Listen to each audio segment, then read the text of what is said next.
डाक्टरले रिपोर्ट देखेपछि भने यदि तिमी बाँच्न चाहन्छौ भने फुटबल खेल्न छोडा। डाक्टरको कुरा सुनेपछि बडो मुस्किलको साथ त्यो 15 वर्षको केटाले भने, डाक्टर साहब म फुटबल खेल्न पाइन भने त यत्तिकै पनि मरिहाल्छु, त्यसैले म यत्तिकै मर्नुभन्दा फुटबल खेलेर नै मर्न चाहन्छु। हो, यस्तो पागलपन थियो एउटा गरिब मालीको छोराको फुटबलप्रति, जो एउटा गरिब परिवारको सामान्य केटा थिए। उनै केटा दुनियाँका फुटबलको बादशाह बन्न पुगेका थिए। उनले 15 वर्षको उमेरमा फुटबलको लागि मुटुको सर्जरी गरेका थिए। यदि उनले डाक्टरको सल्लाह मानेर फुटबल खेल्न छोडेको भए उनी सजिलैसँग बाँच्न त सक्दथे, तर जीवनभर फुटबल खेल्न पाइन भनी मरी बाँच्ने थिए। उनले फुटबलको लागि आफ्नो ज्यानको पनि प्रवाह गरेनन्।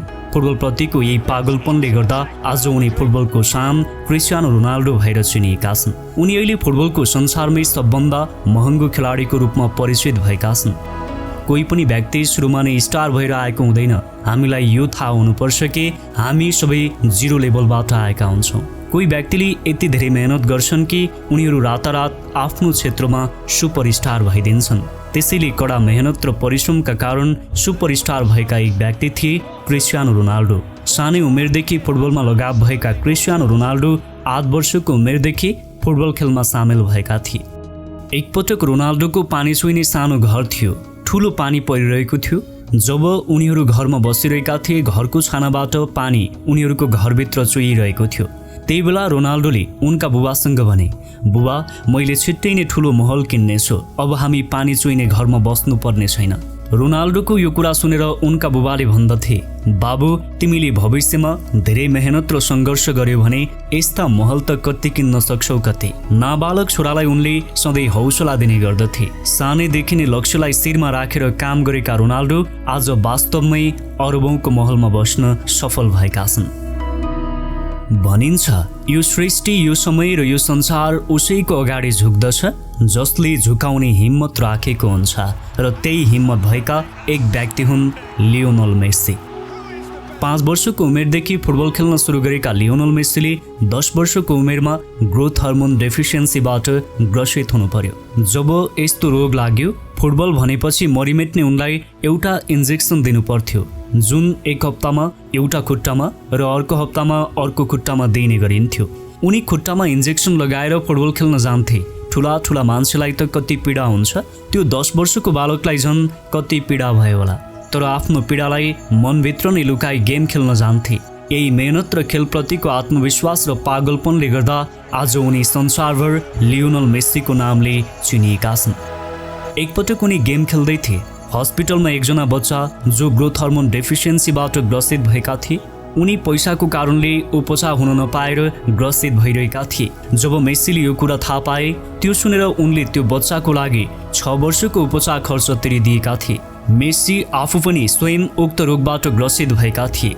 जुन रोगको उपचारको लागि मेस्सीले बार्सिलोनासँग सम्झौता गर्नु परेको थियो, त्यही समस्या उक्त बच्चाले भोग्नु नपरोस् भनेर मेस्सीले सम्पूर्ण खर्च आफूले तिरिदिएका थिए। फुटबल खेल्दा आफ्नो च्यापुनै भत्किएका एक खेलाडी हुन् किरण चेम्जोङ। विभिन्न दुःख र परिस्थितिलाई पार गर्दै आफ्नो लक्ष्यलाई पछ्याउँदै आएका किरण चेम्जोङ अहिले नेपाली फुटबल टिमका क्याप्टेनसम्म भएका छन्। उनी गरिब परिवारमा जन्मिएका थिए। किरणको परिस्थिति यस्तो थियो कि खानको लागि इस्कुस बेच्नु पर्थ्यो। जब उनी 11 वर्षको थिए, उनी उनको आमासँग इस्कुस बेच्न जान्थे। पानी परिरहेको हुन्थ्यो, लगाउनको लागि सामान्य चप्पल पनि हुँदैन थियो र पानी छल्ने छाता पनि थिएन। खाली खुट्टा पानीमा भिज्दै इस्कुस बेचेर टाढाको बाटो गएर 1.5 रुपियाँ प्रति केजीमा इस्कुस बेच्ने गर्दथे। किरण एक्लो आमाले हुर्काएका सन्तान थिए। उनका बुबाले किरण जन्मिएपछि नाम राखेर मात्र हराएका थिए।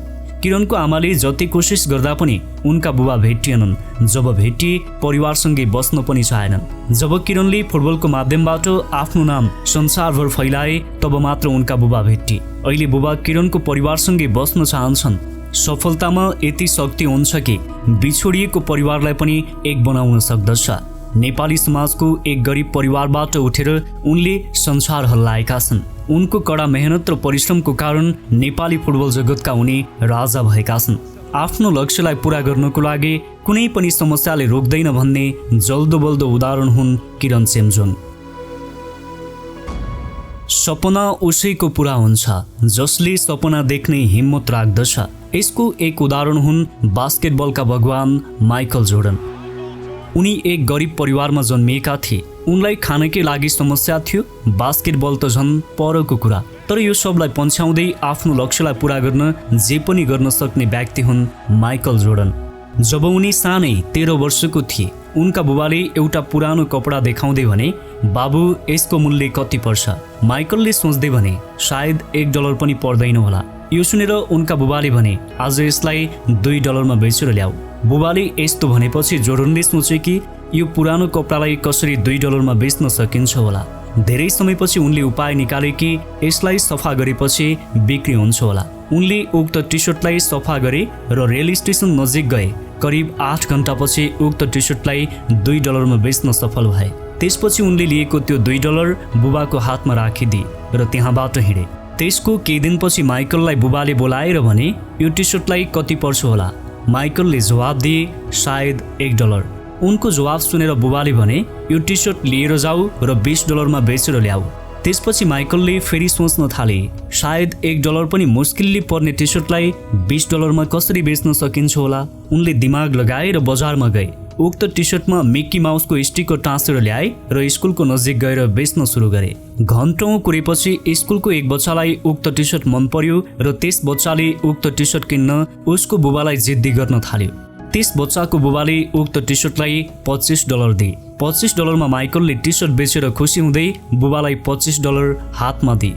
त्यसको 15 दिनपछि उनका बुबाले बोलाए र फेरि $1 को टी सर्ट देखाउँदै भने, यो टी सर्टलाई $200 बेचेर ल्याऊ। माइकलले बुबालाई नाइ भन्न सकेनन् र टी सर्ट बेच्नको लागि हिँडे। माइकलले सोच्न थाले, $1 को टी सर्टलाई $200 कसरी बेच्न सकिन्छ। त्यसपछि उनी सहर गए। त्यो सहरमा एक एक्ट्रेसको स्टेज कार्यक्रम थियो। एक्ट्रेसलाई देखेर उनले सोचे कि यो टी सर्टमा उक्त एक्ट्रेसको अटोग्राफ लिइयो भने त जसले पनि महँगोमा किन्छन् होला। उनले धेरै मान्छेको भिडमा पनि उक्त एक्ट्रेस नजिक गए र अटोग्राफ लिने हिम्मत राखे र अटोग्राफ लिए। त्यसपछि उनी उक्त टी सर्ट बेच्नको लागि अर्को सहरमा गए। त्यस ठाउँमा उक्त टी सर्ट किन्नेको भिड लाग्न थाल्यो। त्यति नै बेला माइकलको नजिक एक धनी व्यापारी आए र भने, यो टी सर्टमा अटोग्राफ भएकी एक्ट्रेस मलाई अति नै मनपर्छ, त्यसैले मैले $200 यो टी सर्ट लिन तयार छु। त्यो धनी व्यापारीले $200 उक्त टी सर्ट लिएर गए। माइकलले $1 पर्ने टी सर्टलाई $200 बेचेको कुरा उनका बुबालाई सुनाउँदै $200 हातमा राखिदिए। त्यसपछि उनको बुबाले भने, छोरा तिमीले जिन्दगीमा जे पनि गर्न सक्छौ र जस्तोसुकै समस्याको पनि समाधान निकाल्न सक्छौ। हो, यसरी बास्केटबलमा आएका माइकल जोर्डनले बास्केटबलको क्षेत्रमा कसैले पत्याउन नसक्ने छलाङ मारेका छन् र त आज उनी बास्केटबलका भगवान मानिएका छन्।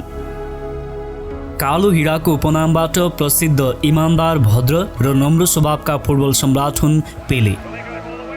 फुटबल खेल्नको लागि सडकलाई मैदान बनाएका पेले ब्राजिलको खेलकुद मन्त्रीसम्म भएका थिए। पेलेलाई फुटबल खेलको जादुगर पनि भनिन्छ, किनकि उनी खुट्टामा बल टस्याएर सर्प जस्तै बाङ्गिएर दुगुर्न सिपालु थिए।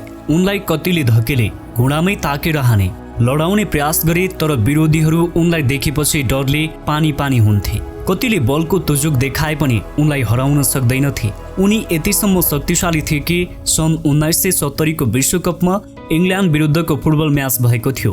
उक्त म्याचमा उनले गरेको शक्तिशाली प्रहारबाट इङ्ल्यान्डका चर्चित गोलकिपरको हात 9 ठाउँमा भाँचिएको थियो। सानामा खानकै लागि आमासँग अरूको घरमा काम गरेका पेले सबभन्दा शक्तिशाली खेलाडीको रूपमा चिनिएका छन्।